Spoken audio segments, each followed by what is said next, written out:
مجید میں اللہ تعالیٰ نے رمضان میں زوجہ کے قریب جانے سے صحابہ کو منع کیا تھا. بڑا دلچسپ واقعہ ہے. رمضان کی راتوں میں بھی زوجہ کے قریب جانے سے منع کیا تھا. ایک صحابی تھے, وہ رات میں کہیں چلے گئے, اب بڑے پریشان ہوئے, رسول اللہ صلی اللہ علیہ وسلم کے پاس آئے, عرض کیا یا رسول اللہ مجھ سے غلطی ہوئی, رمضان کی رات میں نے اپنی زوجہ کے قریب چلا. آپ نے فرمایا کیوں؟ وہ بڑا دلچسپ واقعہ ہے, بظاہر تھوڑا حیا کے خلاف بھی ہے لیکن اتنا بھی نہیں ہے. وہ کہہ رہے میری زوجہ کہیں پانی بھرنے کے لیے جا رہی تھی, ان کی پنڈلی کھلی تو میری نظر بیوی کی پنڈلی پر پڑی اور میں بس پاگل ہو گیا بیوی کے عشق میں. میں یہ اس لیے بیان کر رہا ہوں کہ جو لوگ نظر کی حفاظت کرتے ہیں وہ بیوی کے عشق میں پاگل ہوتے ہیں.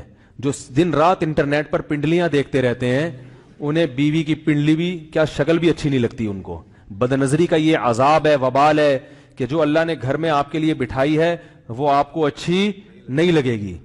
تو نظر کی حفاظت کیا کرو, اس سے آپ کو اپنی بیوی سے عشق ہوگا, محبت ہوگی. بات آ رہی ہے سمجھ میں؟ تو اب دیکھو کیسا روزے کی حالت ہے. رمضان میں پابندی ہے, اسلام میں حکم تھا جو رمضان میں بیوی سے بستری کرے گا 60 روزے لگاتار رکھنے پڑیں گے. کتنا بڑا جرم, لیکن صحابی سے برداشت نہیں ہوا. صرف زوجہ کے پاؤں پہ نظر پڑی ہے تو وہ کیسے بیوی سے محبت کرتے ہوں گے, اور وہ بیوی کے بغیر رہ سکتے ہوں گے. اور آج لوگوں کے فون آتے ہیں, ہماری بیگم جس دن میکے جاتی ہے اتنی خوشی ہے, ایسا اچھا سا فیل ہوتا ہے, ایسا عجیب سا محسوس ہو رہا ہوتا ہے جیسے آزاد ہو گئے. تو میں کہتا ہوں ظاہر ہے اب تمہیں موقع مل گیا کنڈی لگانے کا, ٹھیک ہے نا, اور آنکھ مٹکے کرنے کا, تو خوش تو ہو گئے.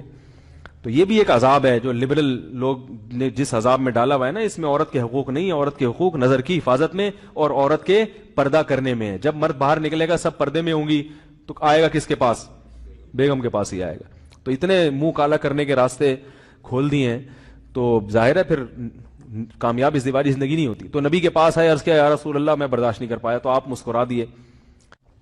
تو وہ نبی کے پاس گئے, یا رسول اللہ ایسے ہوا, مجھ سے غلطی ہو گئی. تو آپ نے فرمایا کیوں؟ فرمایا ایسا ہو گیا تھا. تو آپ صلی اللہ علیہ وسلم نے فرمایا 60 روزے رکھو لگاتار.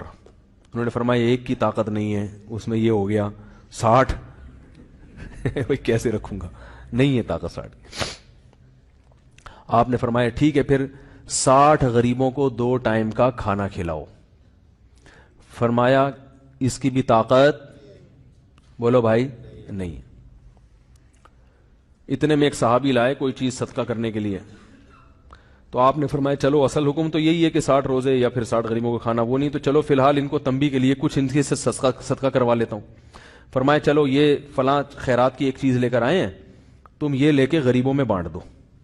انہوں نے فرمایا مجھ سے زیادہ غریب پورے مدینہ میں بھائی کوئی بھی نہیں. آپ صلی اللہ علیہ وسلم مسکرانے لگے, فرمایا جاؤ کھاؤ اور بچوں کو کھلاؤ. واہ بھائی غلطی بھی ہوئی اور گھر میں راشن بھی آ گیا. تو اس کے بعد قرآن کی آیت نازل ہوئی کہ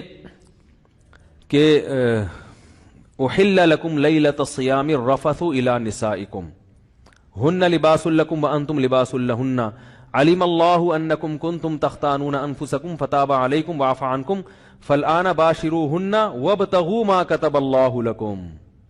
فرمایا اللہ کو پتا ہے کہ تم اس حکم پر عمل نہیں کر سکتے, لہذا رمضان کی راتوں میں تمہیں اپنی بیوی کے پاس جانے کی اجازت ہے, لہذا ان کے پاس جایا کرو اور اس اولاد کو تلاش کرو جو اللہ نے تمہارے مقدر میں لکھ دی ہے. قرآن جہاں بھی بیوی سے ریلیشن قائم کرنے کی بات کرتا ہے اولاد کا ذکر لازمی کرتا ہے, یعنی تلاش کرو اس اولاد کو جو اللہ نے تمہارے لیے لکھ دی ہے. ما کتب اللہ لکم, ما کتب اللہ علیکم نہیں ہے. علا کا مطلب تمہارے خلاف, لکم کا مطلب تمہارے فائدے کے لیے. لام عربی میں نفع کے لیے آتا ہے, علا عربی میں ضرر اور نقصان کے لیے آتا ہے. فرمایا یہ نہیں کہ اس اولاد کو تلاش کرو جو بطور پینلٹی کے اللہ نے تمہارے متھے لگا دی ہے, جو اللہ نے تمہارے فائدے کے لیے لکھ دی ہے. اس سے پتہ چلتا ہے اسلام اولاد کی کثرت پہ کس قدر حریص ہے. بات آ رہی ہے اور بھی اس بارے میں آیتیں ہیں قرآن مجید کی, مگر میں اب زیادہ تفصیل میں نہیں جاؤں گا. کچھ آیتیں رہ گئی ہیں, کچھ احادیث رہ گئی ہیں, تو وہ انشاءاللہ پھر اگلے